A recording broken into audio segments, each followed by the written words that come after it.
I'm with Occupy Des Moines. Today, all over the country in 90 cities, organizations like Occupy are coming out and taking on corporate power in the face of ALEC, the American Legislative Exchange Corporation. Now, many of you don't know what ALEC is or who ALEC is. ALEC was founded in 1973 by a group of conservative legislators from around the country, including our current governor, Governor Branstad, and their corporate allies. ALEC is comprised of state and federal government legislators and many of America's biggest corporations. In ALEC task forces and committees, lobbyists work directly with legislators to draft and advance cookie-cutter model bills that serve the interests of the corporations rather than people. Today, we will pierce this veil of secrecy and allow the people of Iowa to see that many legislators from Iowa do not answer to the people of this state, but instead are beholden to out-of-state corporations and their lobbying organization, ALEC. To see through the system of payola that keeps the voices of Iowans out of the political system through closed-door meetings and secret conferences at swanky resorts with out-of-state corporations that set the political agenda for this state. Member corporations operate in the shadows, because ethics and disclosure laws in Iowa do not require lawmakers to report the gifts and scholarships they receive as part of their ALEC membership.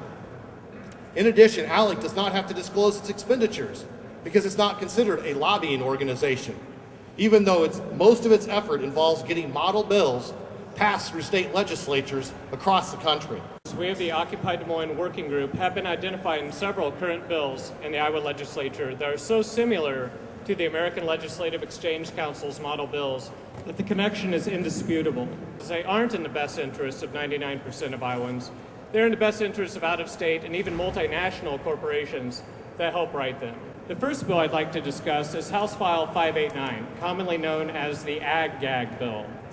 This passed the House and Senate chambers yesterday. Language from the ALEC model bill, the Animal and Ecological Terrorism Act, has been introduced in Iowa, Utah, Minnesota, and elsewhere. The recent Ag-Gag bill had at least 3 examples of language lifted directly from the ALEC model bill. This bill makes it easier for factory farms to not play by the rules. It would unfairly prosecute individuals investigating animal abuse and could even undermine the safety and integrity of Iowa's food industry. ALEC has a piece of model legislation called the Capital Gains Elimination Act. Ending state capital gains taxes protects wealthy investors while denying revenues to the states. Why should someone who receives most of their income from investments be authorized to pay a lower state tax rate than I do working 40 hours a week? The one I find most egregious is Senate File 142, an act establishing a requirement for voters to provide certain photo identification when voting in person. ALEC has a piece of model legislation called the Voter ID Act. That sounds like a good idea to a lot of people until one takes into account that voter fraud is an almost non-existent problem in Iowa. And this bill would serve to disenfranchise many low-income, minority, elderly, and student voters, many of whom do not have driver's licenses. Truly a solution in search of a problem. One has to wonder who it would benefit if fewer people are allowed to vote. This strikes at the very core of our democratic process.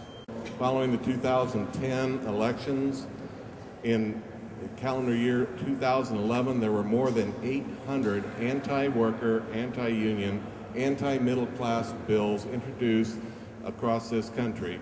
We're seeing people finally starting to get the message that there are more of us out here, and if we wake up and pay attention and not get distracted by reality TV, pay attention to the reality that surrounds us, that we have an opportunity to take this country back, and that's what we're here today to talk about, is to make sure that Iowans and Americans in general understand that ALEC is no friend of the middle class, it's no friend of Americans, and it's certainly no friend of democracy. As a mother, grandmother, and college professor, I recognize the significance of quality K-12 education.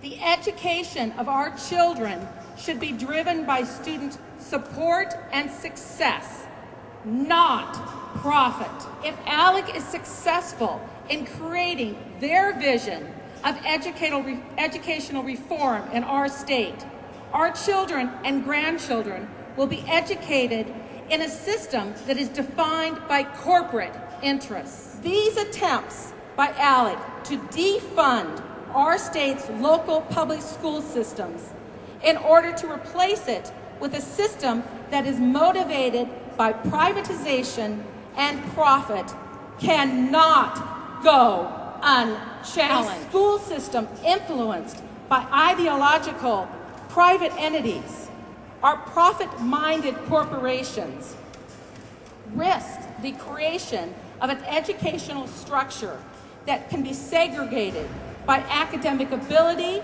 or disability, race, religion, and social economic status. We cannot let that happen in Iowa. In Iowa, there are several members of the Iowa House and Senate that are active ALEC legislators. By active, we mean legislators who are on ALEC task forces, who write ALEC legislation or co-sponsors of ALEC legislation.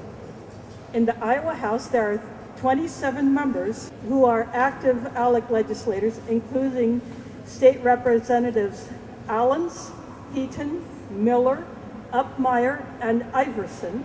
In the Iowa Senate, there are 24 members who are active ALEC legislators, including Senators Dix, Griner, Kalpsian, and Sorensen. Former members include Governor Branstad, a founding member of ALEC in 1973, current U.S. House members Leonard Boswell, Democrat, and Steve King, Republican, and Iowa House member Dolores Mertz, a Democrat from Odison. Now that you've heard all the facts about ALEC, you might be wondering, what can I do? If you're a legislator, end your affiliation with ALEC if you are a member. Show your constituents that you want to work hard for their best interest, not sell out to multinational corporate entities bent on exploiting Iowans.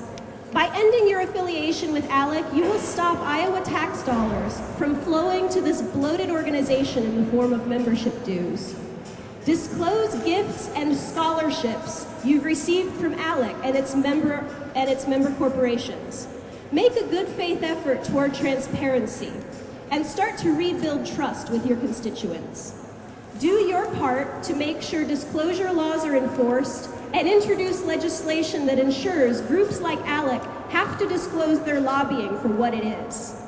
If you're an Iowan who wants your state legislators working in your best interest and not for out-of-state corporations, here's what you can do. Write or call your state legislators. Ask about their ties to ALEC. Demand to know if any of their bills have been written by ALEC. Let them know that you oppose this kind of corporate cronyism and that your vote depends on their efforts to fight it. Vote. Hold your state legislators accountable for their involvement with ALEC.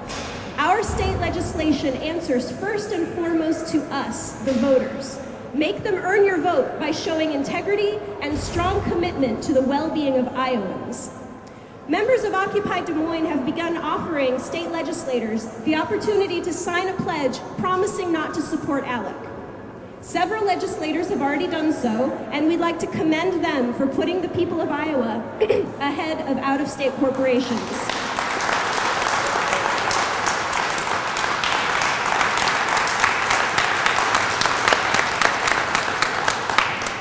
Those members are Joe Bolcom, Jack Hatch, Deborah Berry, Thomas Courtney, Robert Dvorsky, Dennis Black, and Bruce Hunter. Ruth Ann Gaines also signed the pledge and was going to be here with us, but she was called away from the State House to defend us against other ALEC legislation. I think it's clear at this point that the priorities of many state legislators are not the priorities of Iowans, but of out-of-state corporations. These out-of-state corporations set the political agenda for Iowa in secret meetings and conferences sponsored by ALEC. And they pay to have our state legislators attend these secret meetings and receive their marching orders safe from the prying eyes of the public. So when these legislators talk about privatization, they don't want to improve state government. They want to starve state government of the money so that it can no longer regulate corporations and protect the people of Iowa. When legislators talk about getting tough on crime and cracking down on illegal immigration, it's not about making Iowa a safer place to live. It's about funneling tax dollars to the hands of private prison contractors like Corrections Corporation of America. When legislators talk about protecting agriculture and farmers, it's not about family farms and preserving the connections to the land of those families. It's about preserving the billions of dollars in revenues of large agribusiness companies like Monsanto and DuPont. When legislators talk about educational reform, they have no interest in better outcomes for children. They want to funnel taxpayer money into private for-profit schools, virtual classrooms, and testing companies instead of putting money toward hiring teachers and improving classrooms. And these legislators are the same ones who complain when the federal government passes legislation and expects the state of Iowa to live up to it. But when corporations pass legislation through ALEC, it's called federalism and limited government. When it's done by the federal government, they call it unconstitutional and unfunded mandates. Wonder whose side they're on. We, the people of Iowa, need to ask ourselves this simple question. Do we want the political agenda for Iowa set by a shadow organization like ALEC, who refuses to disclose its expenditures and the model bills that it's sending out to state legislatures across the country, including Iowa, and its corporate members in secret meetings like the one that was held in this very building recently? Or do we want our state legislators to set the political agenda for Iowa based on the real needs of the people of this state, like more support for education and jobs? Thank you very much.